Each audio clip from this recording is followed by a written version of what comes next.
E agora sim, obrigado. Agora sim, vamos então passar ao que nos traz aqui e respeita um requerimento do Grupo Parlamentar do Chega sobre o estado que foi aprovado na Comissão sobre o estado da aviação ultraleve em Portugal. Há duas audições para serem realizadas nesse âmbito. A primeira é esta, com a Associação Portuguesa da Aviação Ultraleve. Temos connosco a doutora Maria José Domingos, Presidente da Direção, o doutor Higino Matos Gonçalves, que é Presidente da Assembleia Geral, e o doutor João Maciel Filipe, que é consultor em termos aeronáuticos. Certo? Muito obrigado por se juntarem a nós. Já percebi que é uma estreia no Parlamento, portanto, significa que o Parlamento está cada vez a preocupar-se mais com todas as atividades e todos os setores, o que pode ser bastante bom. E, portanto, sejam bem-vindos por terem dado um pouco do vosso tempo para partilharem connosco a informação que têm, a experiência que têm, e, nestes termos, passaríamos então aos nossos trabalhos. Está aqui, obrigado. Eu julgo que estarão a par que foi enviado pelos serviços como é que funciona, as regras que funcionam, e, portanto, a primeira intervenção, que irão colocar questões, com certeza, que depois responderão, podem intervir quem muito bem entenderem, fazem essa gestão. As primeiras questões são colocadas pelo Grupo Parlamentar do Chega, e quem é o Sr. Deputado? Francisco Gomes. Faz favor, Sr. Deputado. Tem 5 minutos. Sr. Presidente, Srs. Deputados, Srs. Representantes da Associação Ultraleve, tenho o prazer de vos receber aqui também, por parte do Grupo Parlamentar do Chega, nesta comissão, após já ter reunido convosco, a título mais privado, e de ter analisado a apresentação que nos fizeram nessa altura, e ia fazer uso dessa apresentação para as questões que ia colocar. E começaria por dizer que os dados que têm partilhado connosco nessa apresentação, e não só, remete-nos para várias conclusões e também para várias questões. A primeira, diria eu, é que, ao contrário do que muita gente pensa, a aviação ultraleve não é uma atividade de elites. Não é uma atividade de elites. É antes uma prática enraizada na classe média, feita de profissionais liberais técnicos, empresários, engenheiros, professores, trabalhadores qualificados, que investem do seu próprio tempo, dos seus próprios recursos, para fazer do voo, ou que veem no voo, um espaço de liberdade e de realização. Por outras palavras, é uma aviação de gente comum. É uma aviação de gente comum, com competências específicas, algumas das quais extraordinárias, e isso confere a esta atividade uma autenticidade que deve ser reconhecida e valorizada pelo Estado. E começaria logo por vos perguntar: é ou não isso que tem acontecido? Ou estamos a falar de uma atividade que tem sido, na vossa opinião, secundarizada por quem devia ter orgulho em apoiá-la? Uma segunda conclusão, que resulta dos diálogos que temos tido, que já tivemos e que temos tido. A aviação ultraleve representa uma das expressões mais puras da aviação aérea civil. Uma técnica, uma destreza, paixão, e tem sido, ao longo de décadas, uma escola de engenharia prática. A verdade é essa. E também de cultura aeronáutica. Impossível não dizê-lo. Mas, e ao contrário do que muitas vezes se supõe, não se trata de uma atividade marginal. Não é uma atividade marginal, mas é um setor com impacto mensurável na economia, na formação técnica, na coesão territorial. Aliás, há escolas e oficinas. As escolas e oficinas de aviação ultraleve são polos de conhecimento aplicado. Formam pilotos, formam técnicos, formam empreendedores que muitas vezes prosseguem carreiras na aviação comercial, na manutenção aeronáutica e até na indústria. Por isso, a aviação ultraleve não é apenas um desporto ou um lazer. Pergunto-vos, é esse o reconhecimento que a aviação ultraleve tem tido e recebido? Terceira conclusão. Em várias regiões do país, a aviação ultraleve tem um papel económico de primeira ordem. Alimenta redes de alojamento local, alimenta a restauração, turismo técnico, serviços de apoio. Dinamiza pequenas economias, contribui para fixar população qualificada. No entanto, das vossas apresentações e intervenções públicas, demonstram que, apesar do seu valor multidimensional, há um declínio, de certa forma inquietante, na atividade em Portugal. E também, de acordo com as vossas declarações públicas, as causas parecem residir, ao menos parcialmente, na complexidade administrativa, na rigidez do enquadramento local e no ambiente institucional que, a nosso ver, parece ser pouco propício à cooperação. Pergunta: de que forma é que estas barreiras se manifestam no cotidiano das escolas e dos operadores? E qual tem sido o impacto real na viabilidade económica e na capacidade de atrair novos praticantes e investidores para a aviação ultraleve? Uma quarta conclusão, se me permitem, e esta prende-se em específico com o quadro legal em vigor, é esta: a aviação ultraleve, por natureza, evolui com a tecnologia. Novos materiais, novos instrumentos de navegação, novos padrões de segurança. Porém, a regulamentação portuguesa parece-nos não estar a acompanhar esse ritmo. Em contraste, vários países europeus implementaram modelos mais ágeis de certificações, por exemplo, de autorizações simplificadas, fiscalização orientada para a segurança efetiva. E a minha pergunta é esta: considera a Associação que o regime jurídico nacional está ou não desatualizado face àqueles que são os padrões europeus? E em caso afirmativo, e uma vez que estão nesta casa, quais seriam as reformas mais urgentes, que, na vossa opinião, para restaurar competitividade e segurança neste setor? Quinta e última observação, que tem a ver com a relação institucional. Por aquilo que nos disseram e que têm dito publicamente, o diálogo entre operadores e entidades reguladoras deve ser constante. No entanto, a vossa associação parece ter vindo a denunciar uma certa percepção de opacidade, de falta de previsibilidade nas decisões e de escassez nos canais de consulta. A minha pergunta: como é que avalia a vossa associação o estado atual dessa comunicação? Existem ou não fóruns de consulta efetivos, ou estamos perante um modelo unilateral onde as decisões chegam de cima, sem participação dos agentes envolvidos? De que forma é que o Estado poderia estimular a criação de polos de investigação, de áreas de desenvolvimento associadas à Associação Ultraleve? De que forma é que o Estado pode colaborar? Muito obrigado, e tenho dito, Sr. Presidente. Muito obrigado. Está colocada a questão. E então agora, para responder... Faz favor, é só carregar no botão verde.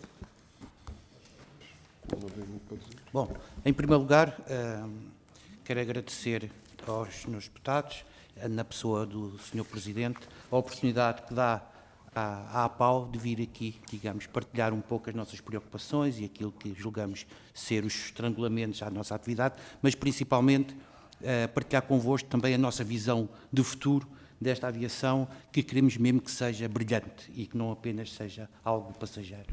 Esta, digamos, seria a primeira nota. A segunda nota é relativamente às perguntas que o Sr. Deputado amavelmente nos colocou. Eu vou tentar ser breve, porque todas elas dariam mais tempo do que os 5 minutos, mas vou tentar ser sumário com tudo o que isso implica de imprecisão, até de falta de informação. Realmente esta aviação não é para elites. Só para referência, um avião, hoje em dia, pertence a 3, 4, 5 proprietários.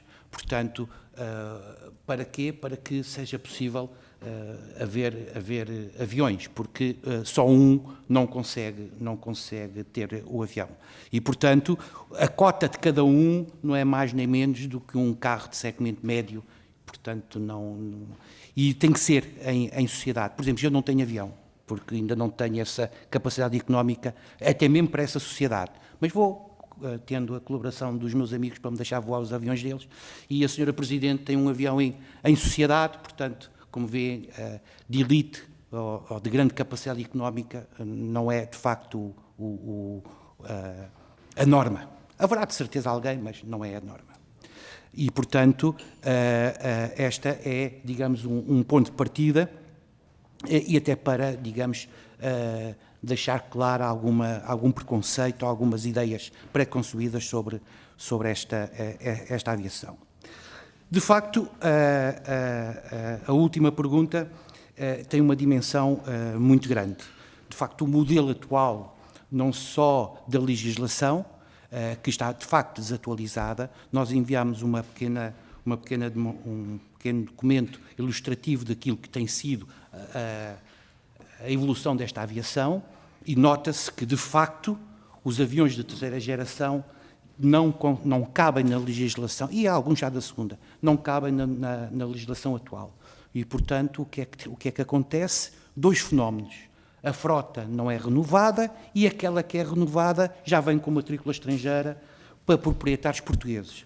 Só para curiosidade, Se eu português, se quiser comprar um avião e matricular esse avião em Portugal, é-me negado, mas se eu trouxer esse mesmo avião com matrícula, uma outra matrícula, eu ponho cá em Portugal e opero com ele.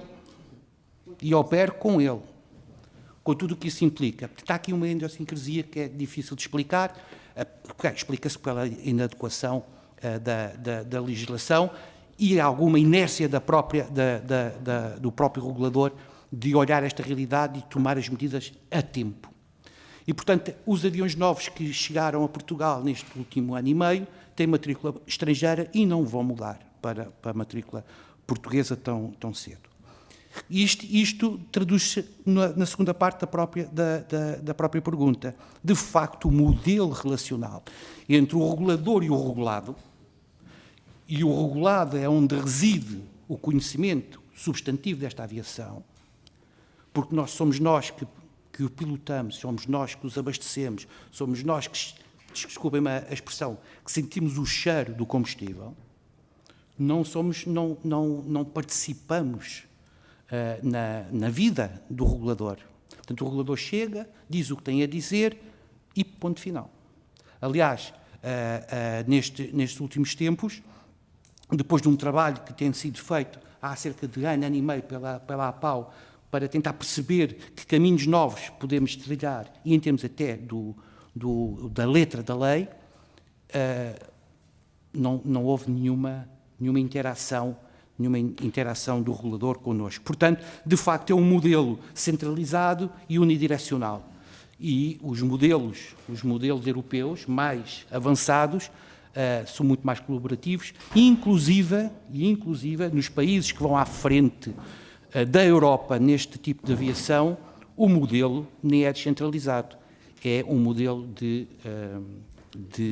delegação de competências. Portanto, eu penso que esgotei os meus 5 minutos, eu tinha muito mais para dizer, mas pronto, essa é a regra do jogo. Muito Tem obrigado. toda a razão, mas vai ter mais oportunidades também. De qualquer das maneiras, neste momento é a vez do grupo parlamentar do PSD colocar as questões que entender, é o Sr. Deputado Paulo Muniz. Faz favor, Sr. Deputado. Muito obrigado, Sr. Presidente. Cumprimento as senhoras e os senhores deputados e cumprimento os representantes da APAU e a disponibilidade para hoje estarem connosco. Eu começaria por uma primeira nota que me parece evidente daquilo que foi a intervenção e daquilo que tem sido a nossa recolha, que a vossa relação com o regulador é uma relação de costas voltadas.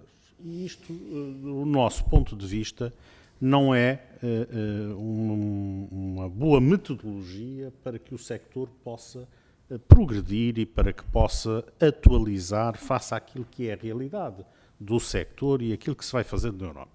E, portanto, esta primeira constatação é algo que nos apraz enfatizar e que, de facto, nós entendemos que deve ser alterado, porque só com esta relação de proximidade e de regularidade e de entendimento, naturalmente com o respeito daquilo que é a função de cada um, se pode, num sector desta importância, fazer avanços. Em relação ao estado da alteração do quadro legislativo, nós sabemos que em fevereiro deste ano tiveram uma iniciativa própria para dar um avanço concreto na legislação, atualizá-la, englobar as novas realidades tecnológicas das novas aeronaves e da própria regulamentação, e sabemos também, como foi público, que a ANAC terá entregue ao Governo já uma proposta de alteração legislativa para acomodar estas novas realidades. Nós entendemos também que passaram demasiados anos sem que esta atualização fosse concretizada, em prejuízo da nossa diferenciação competitiva com os demais países, que acabou por desembocar nesta situação um bocadinho anacrónica das nossas aeronaves terem que ser ou serem mais facilmente registadas noutros países para depois poderem operar no nosso. Feita esta intervenção e este enquadramento, gostaríamos de ouvir ou que aprofundassem a vossa visão de como pode haver um modelo híbrido de regulação deste sector, em que a ANAC teria ou manteria ou continuaria com competências centrais E os aeroclubes e as organizações do sector poderiam ter delegação de competências em matérias até de natureza mais operacional e técnica. Gostaríamos que aprofundassem como é que isto pode ser operacionalizado, porque há de facto também neste sector sempre o espectro da segurança, quer dos utilizadores, quer do impacto dos acidentes, como nós sabemos. E esta vertente, se quiserem, da atividade, é uma vertente muito sensível e que quer o legislador e naturalmente o regulador e também os senhores, como é evidente, temos que ter muita consciência como é que ela pode estar sempre salvaguardada, independentemente dos avanços regulatórios e de legislação. Outra coisa que nos parece bastante relevante e gostaríamos de vos ouvir, deram este exemplo de partilha de responsabilidade, o caso da República Checa e da França, mas nos restantes países da União Europeia, qual é o modelo que existe? Por exemplo, o caso de Espanha. Espanha levou muitos anos numa atitude hostil, de uma certa ostracização da aviação ultraleve, mas recentemente promoveu uma alteração substancial, compreendeu a importância do sector e, de facto, hoje tem uma legislação muito mais avançada do que a nossa. Mas era importante também fazer um bocadinho a comparação de, nos restantes países da União Europeia, qual é o modelo que nós temos. Não posso também deixar de salientar que há, hoje em dia, uma evolução em matéria dos ultraleves, naquilo que são as novas aeronaves. Há a questão, como sabemos, dos drones, que é uma realidade que é absolutamente presente, é uma realidade que veio para ficar, nas suas diversas aplicações. Há também a dimensão lúdica da aviação ultraleve, mas não tem sido, do nosso ponto de vista, suficientemente aproveitada. Eu tive a oportunidade, na última intervenção que fiz sobre essa matéria, de realçar o exemplo do combate aos focos florestais. Os ultraleves estão sobre o céu em muitas horas, estão sobre todo o território nacional e deveriam ter um papel consagrado, e porque não em matéria de regulamento, de maior proximidade e interação com as autoridades na prevenção e detecção precoce dos focos de incêndios florestais e, portanto, estas matérias também devem já estar no escopo daquilo que vier a ser o novo quadro legal. E, portanto, é uma oportunidade única de se fazer esta alteração. Eu recordo que tive o cuidado de ler aquilo que era o plano de ações da ANAC de 2021 e neste plano de ações já constava a necessidade urgente para a revisão deste quadro legal, o que não aconteceu, como todos sabemos. E, portanto, vamos, neste momento, em tempo oportuno, de fazer esta alteração. E este governo da Aliança Democrática tem dado provas inequívocas do comprometimento de fazer e de alterar para o bem do sector, mas também para o bem do país. E, portanto, este compromisso tem sido inequívoco e cumpre-nos a nós reafirmar que esta audição é também para nós um passo na direção desta alteração que todos desejamos. Muito obrigado. Terminou, Sr. Deputado. Então, para responder, muito bem, se aproximar o microfone, é só ligar no verde e dispõe de 6 minutos, faz favor. Muito obrigado, muito boa tarde. Obrigado, Sr. Presidente, obrigado, Sr. Deputado, pela pergunta. Eu agradeço, de facto, são questões muito pertinentes que aqui pôs e começa exatamente pelo princípio, a questão das costas voltadas. A APAU é uma associação do setor que já tem cerca de 30 anos e que sempre teve como objetivo melhorar a aviação, pugnar pela segurança e fazer tudo o que está ao seu alcance para que a aviação ultraleve tivesse bastante projeção. Acontece que a legislação atual tem 21 anos, nós temos esta questão da atualização da legislação, não é de há 2 ou 3 anos, é há bastante mais tempo. Eu, quando entrei para a APAU, em termos de associação, portanto, de direção, ainda era presidente o Dr. Luís Ribeiro. Tivemos várias reuniões com o Dr. Luís Ribeiro, em que o processo era extraordinariamente difícil. Na altura, a ANAC estava completamente, digamos, controlada por uma visão absolutamente que não permitia qualquer tipo de aviação que não fosse a aviação certificada. Tudo o que se fez durante esse tempo não se conseguiu evoluir absolutamente nada. E isto já era, digamos, já nos outros países havia uma evolução em termos de aviação não certificada e autodeclarativa, mantinha-se esse processo e tudo estava a avançar. Aliás, o regulamento EASA 1139 de 2018 veio concretizar tudo isso e veio explicar exatamente os direitos que os europeus tinham para não estarem sujeitos a uma aviação muito rígida, absolutamente caríssima, e que já tem-se verificado que no caso da aviação que não seja aviação de transporte de passageiros, aviação profissional, são exagerados os termos em que tem a certificação. E por isso é que inclusivamente criou uma nova categoria, que é o LAPL, em que existem menos certificações, são menos exigentes, para que possa haver uma aviação mais simples, igualmente segura, menos cara, que não seja tão cara. Ora bem, a relação, portanto, era muito difícil no tempo do Dr. Luís Ribeiro. A seguir veio a doutora Tânia Cardoso Simões. No tempo da doutora Tânia Cardoso Simões houve uma tentativa dela própria de criar alguma abertura para que houvesse, digamos, uma maior abertura para a aviação ultraleve. Não foi possível, porque a estrutura interna da ANAC não permitiu. E algumas evoluções, algumas questões que nós pusemos em várias reuniões eram perfeitamente postas ao contrário na reunião seguinte. Nós punhamos uma questão, ela ia tentar resolver na questão seguinte, afinal não podia ser nada disso, tinha que ser uma coisa ainda pior.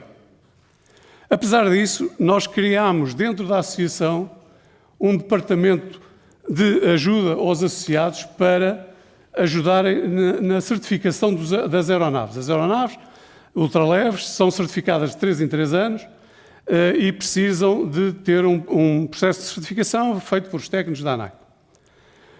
A situação começou a ser cada vez mais complicada, mais complexa, mais arbitrária, sem regras. E, portanto, nós criámos um departamento em que tínhamos uma pessoa que ia resolvendo os problemas que os técnicos da ANAC iam criando. Ora, o que é que aconteceu? Cada problema que nós resolvíamos, havia um problema novo. Portanto, na prática, nós criámos um departamento para complexificar ainda mais a nossa avaliação. Portanto, há que alterar esta situação, não podemos continuar a alimentar a besta para resolver, quer dizer, para resolver coisa nenhuma, para não estarmos ainda a complicar ainda mais a situação. A doutora Tânia Cardoso Simões não esteve lá há muito tempo, veio a Ana Vieira da Mata. A doutora Ana Vieira da Mata veio com muitas boas intenções, fez inclusivamente um fórum em Ponte Sor, onde esteve a comunidade aeronáutica quase toda. Foram postas inúmeras questões nesse fórum. Penso que ela ficou muito surpreendida com inúmeras das questões que foram postas. E ficámos à espera. Aliás, houve um aspecto que não foi muito correto, porque foram-nos dados elementos que depois nós confirmámos que não estavam corretos, em número de acidentes, em número de incidentes, em número de várias coisas, e que nós contestámos, inclusivamente, por escrito. A Presidente enviou uma carta depois para a doutora Ana Mata, contestando os números que nos foram lá dados. Nunca tivemos resposta. Portanto, a razão, não há costas voltadas. Nós estamos sempre colaborantes e tentamos fazer os possíveis para pugnar pela segurança e pugnar pelo desenvolvimento da aviação ultraleve. Portanto, isto tem muitos episódios, mas penso que este é, digamos, o quadro que eu acho que exemplifica o que se tem passado nos últimos anos. Portanto, isto não é uma questão de 1 ano, de 2 anos, isto é uma questão de 10 anos. É uma questão de muito tempo. Enquanto esteve na ANAC o engenheiro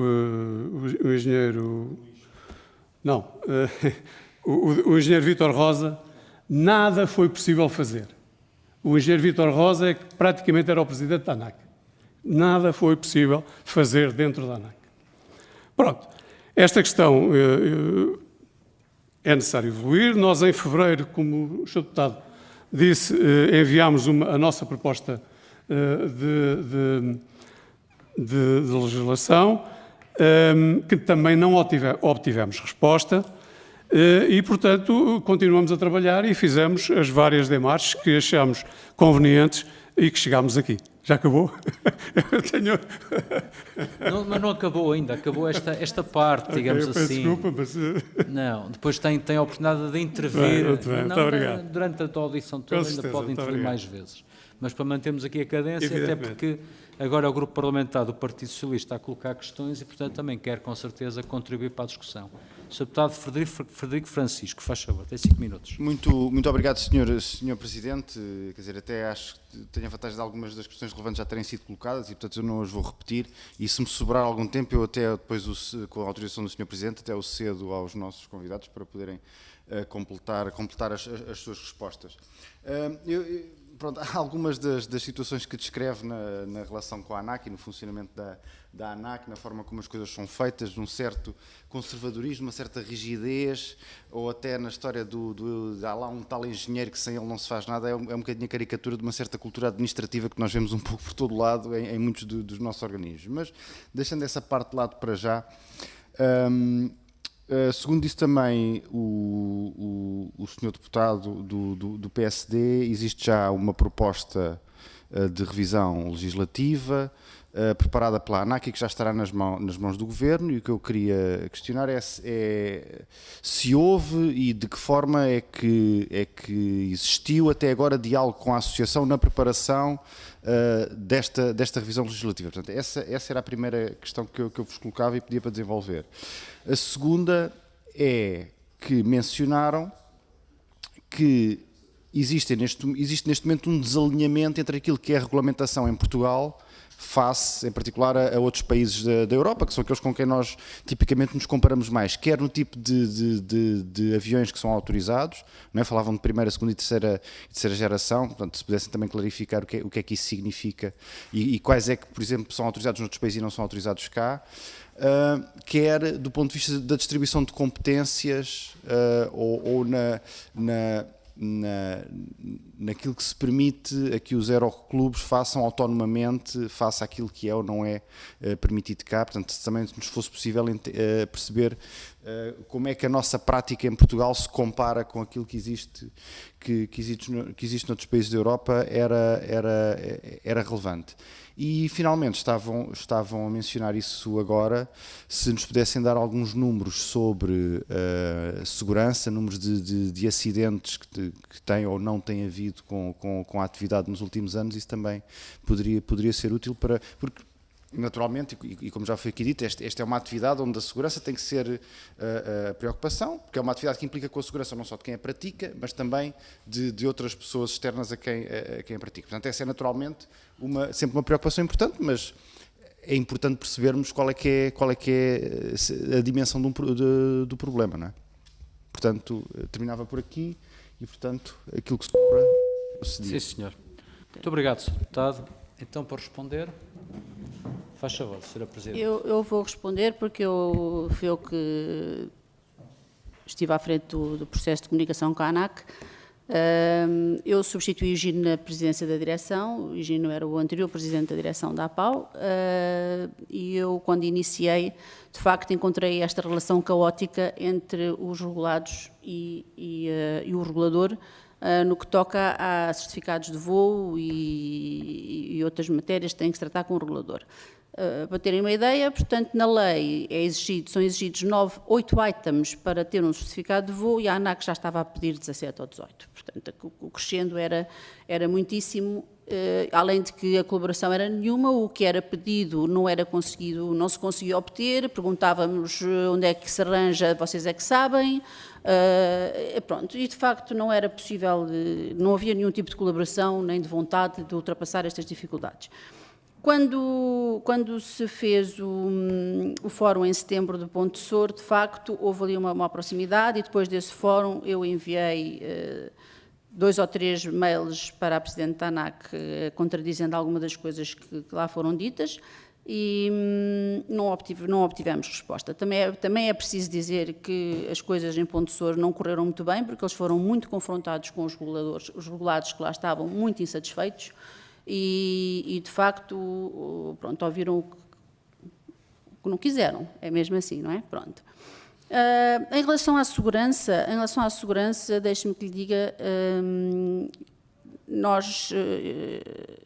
é um tema que nos é muito querido. Nenhum de nós quer que o seu avião seja mais seguro do que nós próprios que lá levamos o corpo e que queremos voltar para as nossas famílias. Aliás, os franceses têm uma máxima em relação a isso, que é ninguém melhor do que eles querem a segurança. A França tem um regime mais liberal da Europa, que é maior responsabilidade, maior liberdade, maior responsabilidade. E é exatamente nesses modos que funciona. Eles têm muito mais liberdade que nós, mas também têm muito mais responsabilidade. E quando as coisas correm mal, correm mal. Pronto. São maneiras diferentes de abordar as questões, mas que funcionam na mesma. A França teve uma redução, eu não tenho agora aqui os números certos, mas a França mostrou no fórum, que nós fizemos um fórum o mês passado, onde tivemos cá o regulador francês, o regulador checo e o regulador espanhol, e o regulador francês trouxe esses números da segurança e nos últimos 25 anos, talvez, os acidentes reduziram drasticamente. Portanto, relembro, a política deles, maior responsabilidade, maior liberdade e funciona, na França funciona assim. A República Checa tem outra modalidade, a República Checa tem uma delegação completa, portanto a Associação dos Checos é que é a ANAC para esta aviação e funciona em regime de voluntariado, ninguém é pago ali, portanto eles têm uma dimensão igual a Portugal e nós temos 380 aviões, eles têm 7.500. Portanto, são regimes completamente diferentes e igualmente funcionais. A Espanha teve agora uma abertura imensa em relação à aviação ultraleve. Eles tinham limitações muito operacionais, até bastante complicadas. Não podiam voar acima de 1000 pés, não podem voar em espaço aéreo controlado, tinham ali uma limitação. Tudo isso foi ultrapassado. Foi ultrapassado no dia em que mudaram as pessoas no regulador deles, na ESA, e o diálogo passou a ser outro e eles passaram, a opinião deles passou a ser considerada.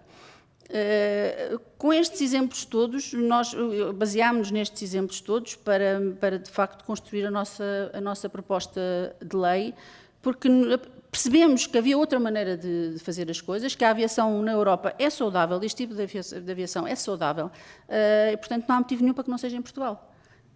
Ninguém melhor que nós queremos uma matrícula portuguesa, nós não queremos dar a voar com uma matrícula francesa ou com uma matrícula espanhola ou uma matrícula alemã. Nós sabemos que Portugal pode fazer melhor e foi baseado, e foi com esta vontade de continuar em Portugal que fizemos este trabalho. Não sei se respondi a tudo, mas também não quero... Posso, não sei se há mais tempo? Não, pode. Em relação à Espanha, que é um caso absolutamente paradigmático, a Espanha era dos piores países em termos de aviação ultraleve, onde havia mais acidentes, onde eram mais regulados, onde havia mais restrições. Em 2 anos alteraram tudo completamente. Mudaram as pessoas, puseram lá pessoas que percebem da aviação ultraleve, puseram lá pilotos, puseram lá técnicos e a situação está completamente diferente. Neste momento, no próprio fórum que nós fizemos há um mês atrás, a própria reguladora nos diz que, se quiserem vir para a Espanha, estejam à vontade, têm os mesmos direitos que têm em Portugal, é só passar as matrículas para cá. Portanto, este é o ponto de situação em que estamos. e, portanto, não vale a pena estarmos aqui com falinhas mansas a dizer que talvez se vá fazer qualquer coisa. Não se vai fazer nada.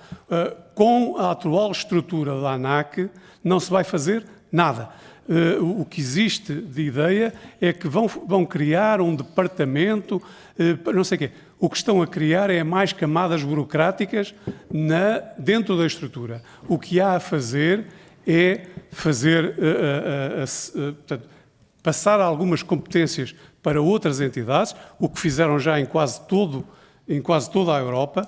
Dos países que estamos a falar neste momento já de 16 ou 17 países, que já aderiram ao opt-out, portanto já saíram da regulamentação EASA, portanto já têm legislação nacional e, portanto, essa legislação nacional é que lhes permite aumentar a aviação, ter outras regras, ter menos custos, que é fundamental, porque quando a doutora Ana Vieira Simões aqui nesta casa disse que a aviação ultraleve era provavelmente muito importante, porque era provavelmente o primeiro contacto dos jovens e das pessoas com a aviação, o que é verdade, mas é pena a ANAC só ter descoberto isso agora, passado 20 anos desta legislação estar em vigor, e não fazer absolutamente nada para que isso seja alterado. Quer dizer, se esta é a primeira entrada, é aqui que se tem que canalizar os jovens, mas para canalizar os jovens para aqui não se podem criar dificuldades imensas, ter os aviões no chão meses porque não se consegue o certificado, criar problemas aí sim de segurança, porque os pilotos não conseguem voar porque os aviões não têm o certificado válido, e isso é extraordinariamente difícil. Relativamente à questão dos vários tipos de aviões... Este, calhar, visto assim, não será fácil. Portanto, este é a aviação inicial... Já está, peço desculpa. Esta, digamos, é uma visualização daquilo que é a evolução desta aviação. O início era este tipo de aeronave, em que o piloto estava sujeito às condições climáticas, tipo no início da aviação mundial. Depois este é o da segunda geração, só para restabelecer a verdade. Este foi e é o primeiro avião construído totalmente em Portugal, e não aquele que se ouve hoje em dia a falar da ceia. Não, este foi todo ele concebido, construído e comercializado com um índice de exportação acima dos 50%, de uma fábrica em Portugal, e agora estes, que são a terceira geração, que já são aviões fly-by-wire, cockpit, glass cockpit, e que já têm outro tipo de sofisticação que permite um conjunto muito vasto de operação que os outros anteriores não conseguiam. Mais uma vez, este avião em Portugal não é permitido a sua legalização com matrícula portuguesa, mas se eu vier comprar e vier para Portugal com ele, continua a operar como se nada passasse. Isto é uma situação que a mim pessoalmente me incomoda um pouco. Mas esta é a realidade e é isto. Portanto, esta é, digamos, para responder à sua pergunta, esta é a evolução. Muito bem. Sobretudo a questão dos aviões estarem com matrículas estrangeiras cá, parece-me assim um resultado um bocado rocambolesco, independentemente das causas, como é óbvio, mas é uma situação, de facto, inacreditável. Esta apresentação pode ficar connosco? Nós enviámos essa... Foi enviada? Mas pode ficar, por favor. Okay. Aliás, trouxemos para ficar. Para ficar. Mas enviaram então, ok. Então passamos à segunda ronda. Pergunto se algum grupo parlamentar se quer inscrever para a segunda ronda, para continuar a colocar questões. 1, 2. Muito bem. Então, Sr. Deputado Paulo Muniz, e depois de seguida, Sr. Deputado Carlos Barbosa, e no fim os senhores respondem em conjunto. Está bem? Faz favor, Sr. Deputado Paulo Muniz. Muito obrigado, Sr. Presidente. Tendo registado com agrado as respostas que foram dadas às questões que nós colocamos, gostaríamos, no entanto, que, se possível, nos aprofundassem o aspecto da vossa visão e da vossa proposta na articulação das competências entre um núcleo central na ANAC e quais as competências estariam, digamos, distribuídas, delegadas, como queiram chamar, nas diversas associações ou na associação, digamos, no sector em si. Outra questão que gostaríamos que se pudessem aprofundassem tem a ver com a formação. Quer dizer, a formação é muitas vezes a porta de entrada dos jovens e das camadas que querem e que têm gosto pela aviação de ultraleves, e o facto é que sentimos e temos a percepção, e corrijam-nos se não estivermos corretos, que as escolas de formação não têm tido o apoio que julgamos imprescindível para desempenharem esse papel. E o que é que, no vosso entender, do ponto de vista da revisão legislativa que está em curso e que esperamos desta vez, ao fim de tantos anos, tenha sucesso, pode e deve ser contemplado para, na área da formação inicial, na área de entrada dos jovens e dos menos jovens que queiram iniciar essa atividade, possa ser feito. Porque não sei se só pela obrigatoriedade das certificações, das inspeções, do controle demasiado e, porventura, burocraticamente excessivo, possa ter comprometido o funcionamento e a longevidade das escolas e, portanto, para nós é uma área fundamental a formação e o papel que esta formação tem no futuro daqueles que possam vir a ingressar na área, nomeadamente até da aviação comercial e da aviação civil dita normal. Muito obrigado. Senhor Deputado Carlos Barbosa, do Chega, faz favor. Muito obrigado, Sr. Presidente. Cumprimentar a doutora Maria José Domingos, em nome da vossa associação, da APAU, e só duas breves questões, e aqui realmente, olhando a um contexto geral da ANAC, e o que me faz transparecer a ANAC é que a ANAC é forte com os fracos, mas fraca com os fortes. E isto olhando para outros critérios, que vou já mais à frente, tem a ver com os âmbitos das licenças associadas às várias atividades do âmbito aeronáutico e associado. E nisto tudo, a nossa preocupação também, olhando a isto, e o Sr. Presidente tocou há bocado bem no ponto, que é como é que é possível nós termos licenças ou termos matrículas de outros países, mas a nossa lei não estando, pode-se termos, quer dizer, é uma circunstância que não faz sentido. E depois também ficamos agora espantados em ouvir o próprio Partido Social Democrata a referir que supostamente a ANAC já tem um novo projeto de lei. E estamos a falar que o primeiro, ou seja, eles estão a durar de 1990 para 2004 e agora 2004 para 2025. Pronto, mas o que eu percebi há bocado é que tinha sido a ANAC que tinha um novo projeto. Mas há uma circunstância que é importantíssima, que é a parte económica, e nisto tudo, que é os custos das licenças, os custos das aeronaves.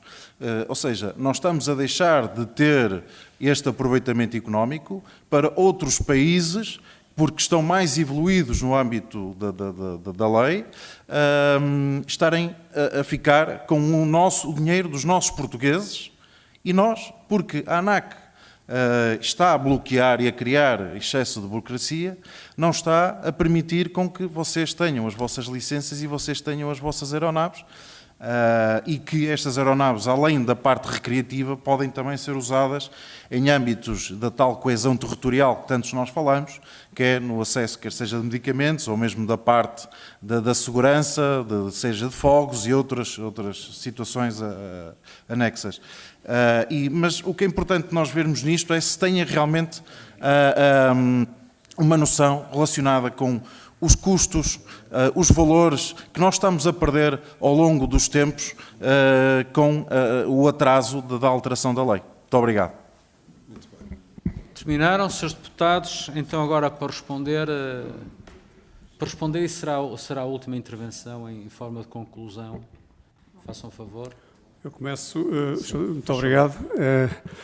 Eu começaria por falar na questão das matrículas, que me pareceu que era muito cara aos seus deputados. E as matrículas é uma coisa, peço desculpa, interessantíssima, porque nós já chegámos tarde a este problema, porque a aviação geral já tem matrículas estrangeiras. Se os senhores fizerem o favor de ir a Cascais, a Tires, e olharem para o parque de aviões, não veem uma matrícula portuguesa. é tudo matrículas estrangeiras. E os aviões são portugueses. Os helicópteros do INEM e não só a Proteção Civil. As aeronaves que estão ao serviço da Proteção Civil, que são de empresas portuguesas, em algumas, têm matrícula estrangeira. Isto não acontece por acaso. Isto acontece porque é mais fácil, é mais friendly trabalhar com autoridades estrangeiras. Tudo é EASA, no caso da aviação certificada, a aviação geral, tudo é EASA. É mais fácil trabalhar com autoridades estrangeiras do que trabalhar com a ANAC. Portanto, essa questão... Aliás, há uma escola, uma escola em Portugal, em Castelo Branco, que trabalha com a autoridade húngara e não quer trabalhar com a autoridade portuguesa. Portanto, e faz as licenças segundo a autoridade húngara. Portanto, mas isto, a esse nível, isto é só um exemplo, a esse nível nós temos dezenas de situações e cada vez mais, aliás, neste momento, já estão a vir escolas espanholas fazer cursos em Portugal com licença espanhola e depois vão-se embora e ficam cá as licenças espanholas e nós compramos um avião espanhol e a situação mantém-se assim. Isso em relação às matrículas. Portanto, as matrículas é uma situação que não tem só a ver com a aviação ultraleve. É já, digamos, o segundo ato, é o segundo ato desta tragédia. A aviação ultraleve já é o segundo ato. O primeiro já foi a aviação geral. O Marcelo, se calhar, falava da delegação de competências. Bom. Muito obrigado. Quantos minutos tenho? Não, tem que ser rápido. São 5 minutos no total. Ok, bom, vamos muito bem. Então vou tentar. Bom, a delegação de competências. E respondendo um pouco à pergunta anterior do Sr. Deputado, a APAU